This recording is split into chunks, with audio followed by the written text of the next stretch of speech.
Hello buddy, my name is Spy. Welcome back to another video, and today guys we're going to be going back and grading the Philadelphia Eagles 2024 draft. After 2 years in the NFL, this looks like not just one of the best drafts ever for the Eagles. This might be one of the best draft classes in recent history in the NFL for what the Eagles did in this draft. So we're going to go ahead and hop into this right here today. Starting off in the first round at the 22nd overall pick, coming off a historic collapse. It was doom and gloom in Philadelphia. It was all over.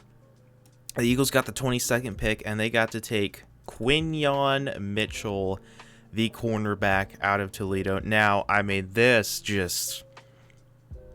was perfect. Let's give a little background on this. So, it's draft night. We're watching the board.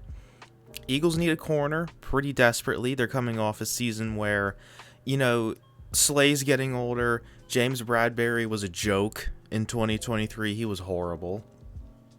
You had Eli Ricks out there. You had Josh Jobe, who's actually turned into a decent player and a pretty good player in the NFL. On the Seahawks, you had Mario Goodrich. At corner, you had complete and utter, for lack of a better term, losers, bums, bona fide scrubs out there. They needed a number one corner. So you come into that draft, and all three of them are on the board at 2022. Like, total dream. They got to pick between Quinyon Mitchell, Nate Wiggins out of Clemson, and Terrion Arnold out of Alabama. And at the time, pretty much everybody had Terrion Arnold over Quinyon Mitchell because he played at Alabama, and there was a lot of helmet scouting going on with Quinyon coming into that draft. I thought Quinyon was the best corner in that draft pretty easily. There was Kool-Aid McKinstry, too, who's actually been pretty good in the NFL. I thought Quinyon was the best pretty easily. I didn't think it was really much of a question. All four of those guys have been pretty good in the NFL. Terrion Arnold's been a little disappointing, but he has had some good moments in the NFL. A lot of penalties, though, with Terrion Arnold. He has gotten better. Nate Wiggins is amazing. But Quinyon's been by far the best. And not only that, not only has he been the best corner in his draft, he's been one of the best players in that draft. He's been one of the 3, 4, 5 best players on the Eagles, and he's just flat out one of the best players in the NFL. Outside corner is such a premium position. There's not a lot of guys that play that at a high level like Quinyon Mitchell does, and I mean high, all-pro level. You don't just find this anywhere. So I'm very glad that the Eagles, didn't helmet scout him, and who cares that he came from Toledo? 6 foot, 196, 22 years old coming into that draft. Freak athlete, tested incredibly well, locking people down at the Senior Bowl, all that sorts of stuff. Incredible athlete. And not just that, again, this is one of the best players in the NFL. You have the idiots that, this is why it's so hard to play corner in the NFL. You have the idiots that are like, ow, here's him getting beat in this one play here on this one play from the third quarter in this one game, and they'll put it on Twitter and be like, look at Quinyon Mitchell getting burned, overrated loser. Like, it's impossible to play corner in the NFL because you make one mistake, you have one bad play, it's all over Twitter, it's all over Instagram, it's all over ESPN. But I mean, you look at Quinyon's stats. Let's just read some of this stuff. Let's let the numbers do the talking. Quinyon Mitchell has recorded more passes defended, 9, than completions allowed, 8, when targeted in coverage since the Week 9 bye, as of Week 17 from last year.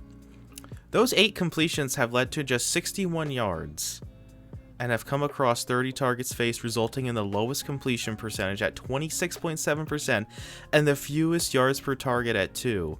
Allowed among 104 cornerbacks. All right, do you want more? Let's see. Quinyon Mitchell's been targeted 74 times in coverage, the 6th most out of any cornerback and has allowed just 30 completions for 339 yards and 1 touchdown. Like, are we serious? Among all defenders who have faced at least 25 targets this season, Quinyon Mitchell has allowed the second lowest completion percentage, 41%, as well as the second fewest yards per target among outside corners at 4.7. Then you have the people who are like, oh, he doesn't face any good receivers. Quinyon Mitchell has matched up with George Pickens, Devontae Adams, Emeka Egbuka, Cortland Sutton, and Justin Jefferson on at least 15 routes this season, holding all but Sutton, who took his chain that night, below 15 receiving yards. Overall, Mitchell has allowed a 42% completion percentage when targeting coverage this season, the lowest mark in the NFL. And his 5 yards per target allowed are the fewest among outside cornerbacks. We can just keep going here. Here's the Lions game. Quinyon Mitchell did not allow a reception on any of his 6 targets. 6 targets. And tied for the most targets without allowing a reception in a game over the last 2 seasons. You know, this guy is just... he's simply elite. And then we get to the playoff game. Quinyon Mitchell did not allow a completion in coverage while intercepting 2 of his last 3 targets after he surrendered 74 yards and a touchdown on 3 targets on the opening drive. He got, his feet stuck in the mud on that opening drive. After that, 2 interceptions and completely locked down the 49ers. So, you look at that playoff game, and honestly, all I remember is the Mitchell 2 picks. Now, you can be one of those people that, complains that he doesn't have any regular season interceptions. He had multiple when we went to the Super Bowl, right? Multiple in that playoff run. I know they're not marked here. Look, I'm not really worried. I know he drops interceptions. I've seen it. He's such a lockdown player. I don't really care. Number one, people don't even really throw to him. I know he does have more targets this year. Teams trying to actually attack him, which doesn't work, or the ball's nowhere near him because he has the receiver locked up. I'm more worried about him covering the receiver, honestly, than I am him stacking up interceptions. Interceptions mean nothing for a corner, okay? It's not that they mean nothing, but if he had 10 interceptions and was giving up 1,100 yards, okay, we'd be looking at him completely differently. He doesn't do that. I know he drops easy interceptions. Look, I don't really care. He is a lockdown player. He's one of the best players in the NFL. If he started hauling those picks in, would it make him better? Sure. Does it make him worse? Not necessarily. People, I think, really overblow that. This guy's allowing a 63.4 passer rating and only allowed 451 yards and 1 touchdown last year. He plays 95% of the snaps, 93% of the snaps. This guy barely misses any time. He locks down the other team's number 1 receiver. He does whatever they ask him to do. He fits perfectly in this defense. He plays every game. He's been amazing in every playoff game. This guy's been amazing. He's one of the most dependable players on the team. He can tackle. He can do everything. This is one of the best players in the NFL. This is one of the best first-round picks the Eagles have ever made. This is one of the best picks in that draft. And this is an A+. A++++++. Quinyon Mitchell, I love you. Kiss me, have my children, okay? Have my children, man. Just do what you want with me, okay? I love you. Okay, and to make this even crazier, not only did they get Quinyon, they said, let's get Cooper DeJean, too, in the second round at pick 40. Now, let's go back to this draft again. A lot of people had DeJean as a first-round pick. I had him as a top 15 talent. I pretty much mocked him that entire season to go to the Colts that year, that season. And I think the Colts were the 15th, 16th, 17th pick, somewhere in there. We pretty much all thought DeJean would go in round 1. And he falls to the second round, and the Eagles trade up and get him. And, I mean, he never should have been in the second round. I know the league doesn't value slot corner at all, or really any of that, like, you know, safety slot corner type of position. I mean, the same thing happened with Brian Branch. Look how good he is. Last year with Malachi Starks. I know he didn't go in the second round, but Starks fell deep into the first. We see this happen all the time. Kyle Hamilton fell a couple years ago. And DeJean falls, and it's like, what are we doing here? Like, why are we gonna let somebody that plays slot, plays on the outside, and the NFL didn't think he could play on the outside, and only could play slot, and somehow that makes him less valuable? No. Teams move their receivers around so much now.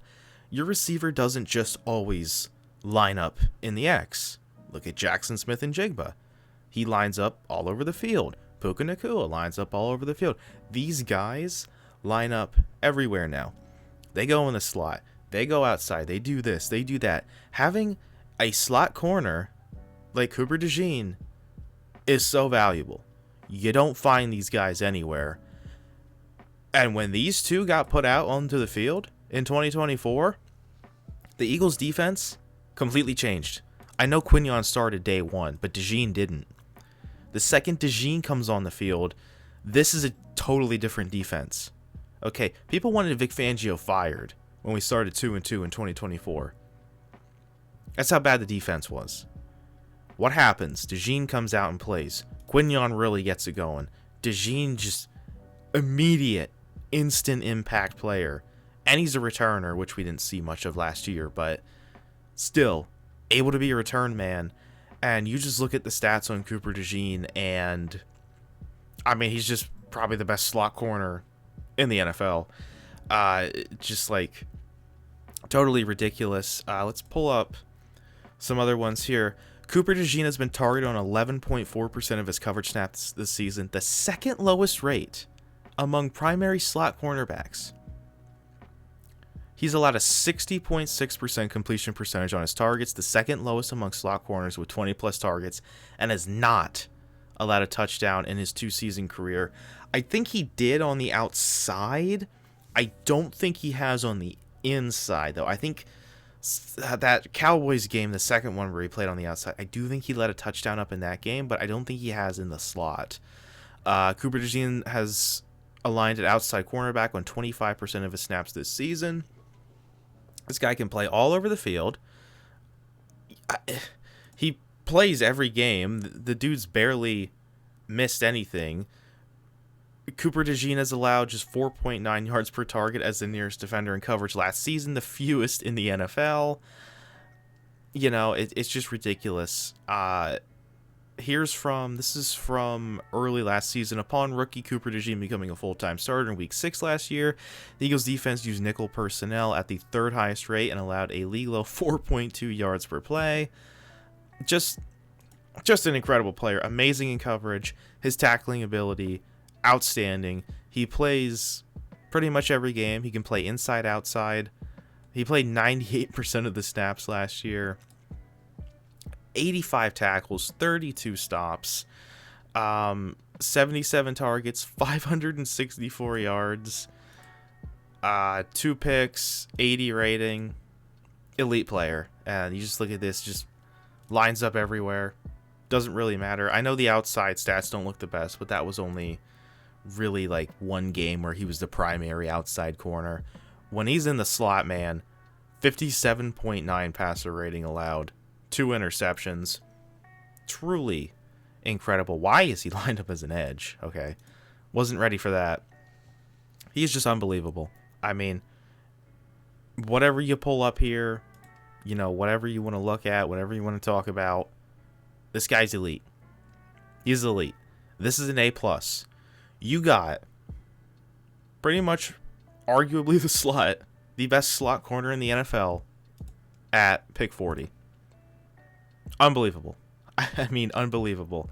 I don't know. Let's read this here. He has fared better when aligned in the slot and has allowed a 57.4% completion percentage and 5.9 yards per target, both of which rank well below the league average of 69 and 6.8 respectively. When a line out wide, he's allowed a similar 58.8% completion percentage, but is allowed 10.9 yards per target.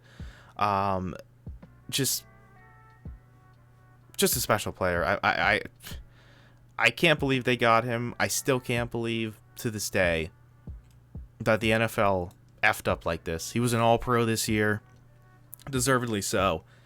This is another A+. I mean, wow. Like, just unbelievable what Howie Roseman was able to pull off here. Trading back up and getting your guy. They were going to take him at 22. They thought about doing that. They didn't expect Quinyon to be there. Nobody did. Nobody thought Quinyon, Arnold, Kool-Aid, Wiggins, and DeJean would be there at 22. And they were. Unbelievable. A+, A+++. Two franchise-altering defensive players right there. Okay, next up. This was so weird when it happened. Third round, 94 overall. They take Jalix Hunt. Coming into this draft, I knew pretty much nothing about Jalix Hunt. I wasn't familiar with him at all in that draft. This was a surprise. Nobody really expected them to take Hunt in the third round. This is somebody who plays edge now in the NFL full time, outside linebacker edge. He played safety in college and put the weight on to play edge and then gets drafted in the third round. Jalix Hunt, it took him a little bit to get going in Philadelphia, but he has developed just so well. It's actually kind of crazy how he developed. I mean, I think he led the team in sacks. He led the team in interceptions.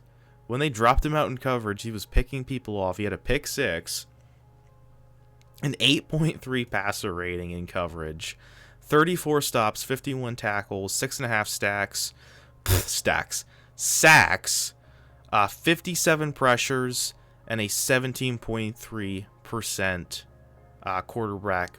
Oh my God, I can't talk. Quarterback pressure rate.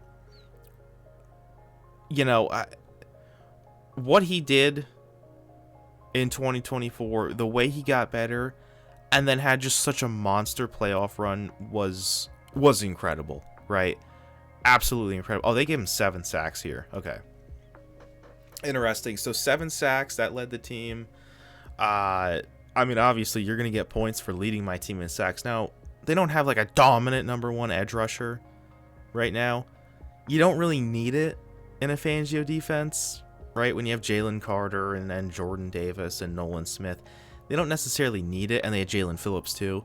You don't need it, right? They won a Super Bowl without that. And they won that Super Bowl because Nolan Smith, Jalix Hunt, and Jalen Carter and Milton Williams went the F off in the playoffs. Jalix Hunt was unbelievable. I mean, just insane. I mean, we can read some insights here. Prior to the Eagles' Week 9 bye, Jalix Hunt was the only Eagles pass rusher with a pressure rate over 10%, minimum 100 rushes. Then Jalen Phillips came in with a 17.5% pressure rate. He had a great season.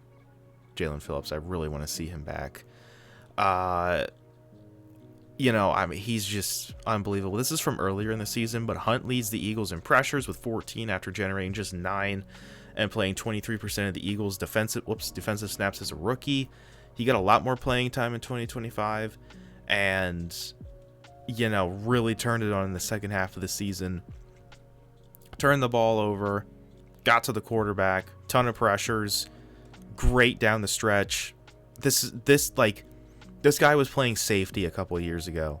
Okay. You got this guy in the third round as a project. I mean, him and Nolan Smith are like your 1 and 2 edge rushers. Especially if Jalen Phillips doesn't come back. Phillips would be obviously in that discussion too, but I mean, Hunt for the long term is one of your key players. I would lock him down now, early, with a contract. I really hope they do that. I hope they go the Josh Sweat route. Get him locked down early for the next couple of years. Let him keep developing. We saw what Josh Sweat developed into. I forgot to talk about him. Yeah, he went off in the Super Bowl and the playoffs too, obviously. Let him keep developing. He has developed really well. I'm tempted to give this an A+, man. Getting such a great player in the third round that you developed, super versatile player, led your team in sacks and picks and had so many big key plays this year, so many pressures. I'm tempted to just give this an A+. The first half of 25 was kind of rough. Now, 24, he was still developing, right? Whatever. First half of 25 was a little slow. He really turned it on in the second half of the year. I really just want to give this an A+. I really do. This is just incredible value, right? For a player that was on pretty much nobody's radar, I'll give it an A+. Screw it. I'll give this an A+. I mean, this is just incredible value. Third round, you got a franchise, piece of your defensive line. Hell yeah. I'm giving that. I'll give it an A+. I feel okay with that. He's only 24. Again, I would lock him down now. Get this guy locked down, Howie. Okay, because these two are going to be expensive. Who cares? Right? They're getting paid. Get Jalix Hunt paid now. Okay? Let's do that. I got to give this an A+. This is just incredible, incredible value. We see so many edge rushers every year, in these third, fourth, fifth rounds. They just, some of them do one thing, some of them don't do this, some of them have a major problem here, some of them just never really turn into anything. I saw a video once, I think from the Philly Film Room on like the hit rate on edge rushers, and it's a lot lower than you would expect. Like it is actually insanely low to hit on some of these guys. So nothing but props here. Hunt, unbelievable player. Okay, so now we get to two picks I didn't like. I'm not going to be as harsh on these ones because it's a 4th round pick and a 5th round pick. Really didn't like this pick at the time. 4th round, 127th overall. The Eagles take Will Shipley. I feel like Will Shipley kind of got turned into a meme pretty much this season. There'd be moments where they tried to use Will Shipley as the 3rd down back. He got snaps over Tank Bigsby for some reason. I didn't like Will Shipley when they drafted him. There were a lot of other running backs on the board at different parts of this draft that have worked out. I didn't really see it with Shipley. Not a good athlete. Not a great runner. Not very fast. Not explosive. I mean, he's a decent... I'll give him credit. He's like a decent receiver. Just nothing really special, and I know that kind of is what gets you like into that 4th round range, but I just felt like there were other guys on the board that probably would have given you more value. I didn't like this pick at the time. I was never a fan of this. 25 season stats, 14 rushes for 49 yards. I mean, he really just hasn't done pretty much anything. We have negative rush EPAs in like every game here. If you're not familiar with what EPA is, it basically means like what you add to the team. So a 0 is the baseline for EPA. If you get like a plus 10 EPA, that means you're positively impacting the team scoring. If you get a negative 10, or you're in the negatives in general, you're hurting your team's ability to score. And I'm seeing nothing but negatives here. Can we like does it have a... Oh, great. So 2025, a negative 4.5 rush EPA, 24 negative 9.7, 1 run over 10 yards, 2 runs over 15 miles per hour, nothing over 20. Receiving yards over expected, minus 14. Yeah, there's nothing really here, man. This guy just isn't very good. 82 yards in his rookie year. So what, like 140 yards in the NFL? I know he did have that Commanders game. Can I pull this up, actually? From 20... I don't know if I can pull it up. I mean, a 28% success rate. That's not very good. Not good. 3.5 yards per carry. 2.7. I just really don't want to keep trashing on a 4th round running back, honestly. He's just not very good. Didn't like the pick. I guess he's decent as a receiver. He can't return punts either. We figured that out. That almost lost us that first Washington game. Just doesn't really add anything to the team. They pretty much replaced him with Tank Bigsby. Yeah, not the biggest fan of this. I'd give this like a D, honestly. I guess he has some value on special teams and had that run against the Commanders in the playoffs last year. I would honestly be shocked if he's on the team next year. I think Shipley probably gets cut, so I'll give it a D. I think the next player was probably worse. So at least Shipley played. You know, at least you tried. Just not very good. Not very good. So we get to the 5th round. Another pick I didn't like. Anais Smith. Now, I couldn't exactly pull up the advanced metrics on him because, well, there are none. PFF, well, there is none. So this is the best I got, folks. He did not play and did not catch a ball for the Panthers last year. He was cut in preseason. They took him, I didn't even say the pick, 5th round, 152. There were some other players around this position that I would have liked to see them draft. Some other receivers. Anais Smith was a gadget receiver at Texas A&M. Was not a deep threat. Didn't really pick up anything after the catch. Wasn't a good route runner. Wasn't fast. Wasn't really athletic. Kind of just like a running back that was turned into a gadget receiver. I wasn't a big fan of him. I've ranted about this so many times. I guess we'll go on the rant again. This is not what the Eagles need at their 3rd receiver spot. Or 4th. Whatever. This is not it. They need a burner. They need Quez Watkins when Quez Watkins wasn't a complete and total moron. Okay. They need the idea of Quez Watkins. They need a burner. They need someone who can stretch the field.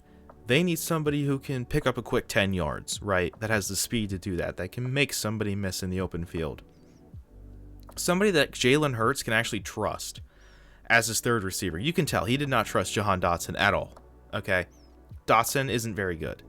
Darius Cooper, undrafted free agent, not very good. Okay, whatever. Fine. Anais Smith was hopefully going to be in that mix and gets cut. 2024, 7 games played, 7 catches, 9 targets, 41 yards. I'm pretty sure all of these stats, 1 touchdown, came in the Giants game at the end of the season where Tanner McKee was out there. And that's pretty much it. 2 carries for 6 yards for a gadget player. Yeah, that's it. Didn't really return anything. Had 1 return for 17 yards. I can't say I necessarily remember that. I'm not going to trash on him. I mean, this is an F. This was a terrible pick. They've done... For everything Howie Roseman has done right, I mean, he's just not very good at drafting wide receivers and finding receiver talent. Devontae was already elite. AJ was already elite. Outside of that, you know, he isn't very good at receiver talent. Aaron Moorhead isn't a very good receiver coach either. he probably wasn't going to be very good in the NFL regardless. Wasn't what they needed, didn't really fit the team. I mean, this is just an F. This was a bad pick, right? But it was a 5th round pick, so I'm not going to sit here and trash it too much. But here's the difference, okay? So then, at 155 overall, they take Jeremiah Trotter Jr., obviously the son of Eagles legend, Jeremiah Trotter Sr., legendary linebacker for the Eagles, right? Trotter, okay, doesn't play over Dean, doesn't play over Bond, doesn't play over Campbell. That's fine. You know why that's fine? Because Jeremiah Trotter is a really good special teamer. It's not going to show it on here. I know I can't show it. There's no stats really for that.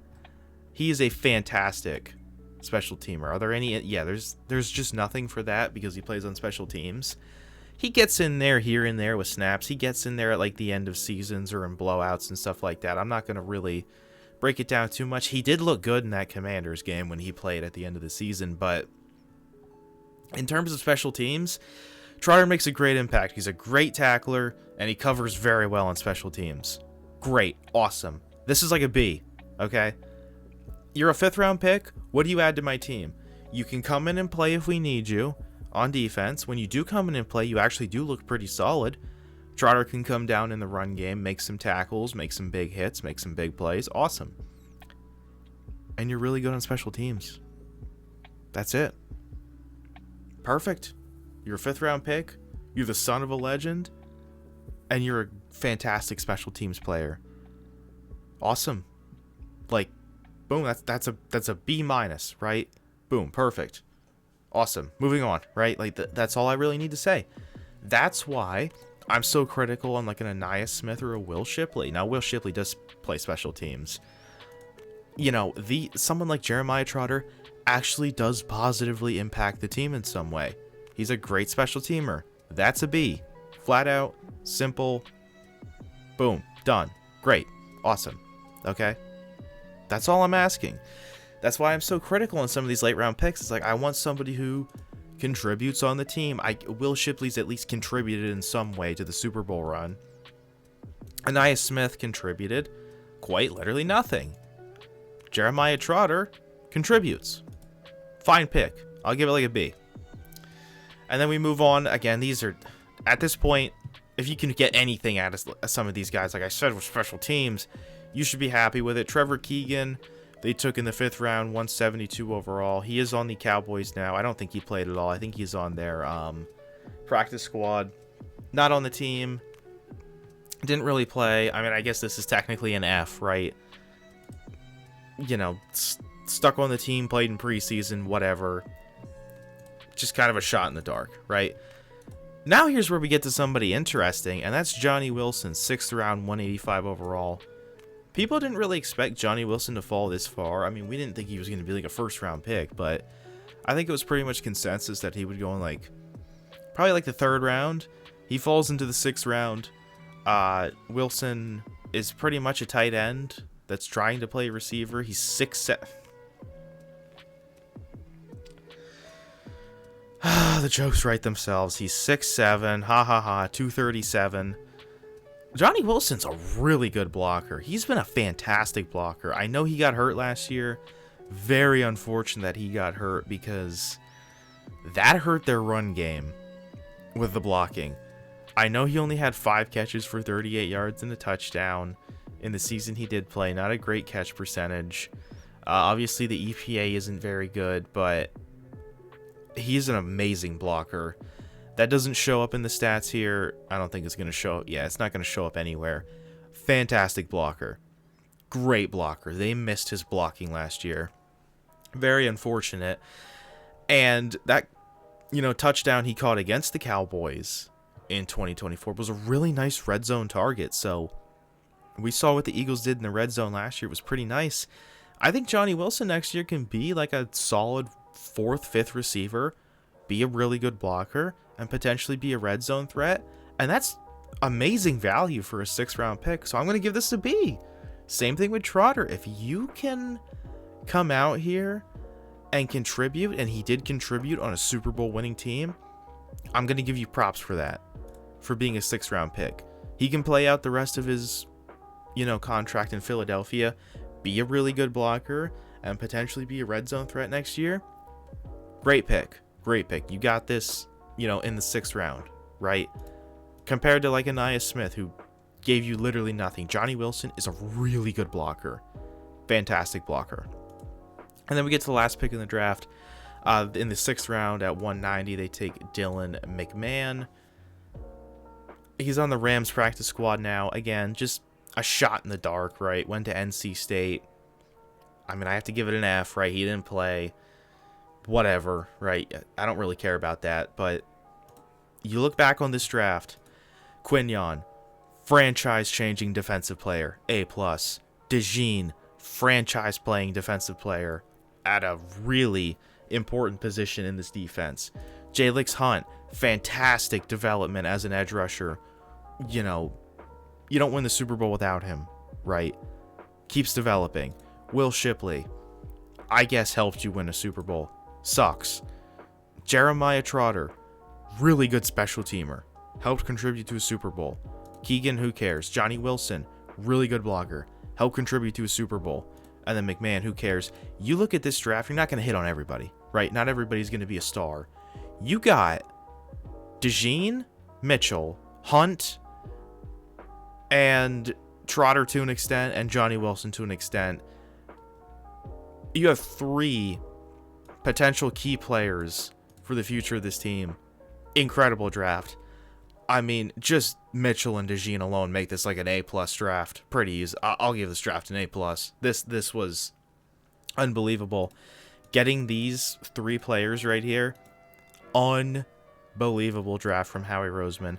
I know that there was the stinkers in here. You have that in every draft. Who cares? Not everybody on here is going to be, you know, a Pro Bowler. You take that into account with how good these 3 players are, how much contribution you got from later round players in here. Your Trotters, your Shipley to an extent, your Johnny Wilsons. This was a fantastic draft. This reshaped the team, and it won them a Super Bowl, and it damn well could win them another 1 or 2 in the future, because these are just outstanding players right here, especially Mitchell and DeJean, and just them alone. 2 All-Pros in 1 draft, A+.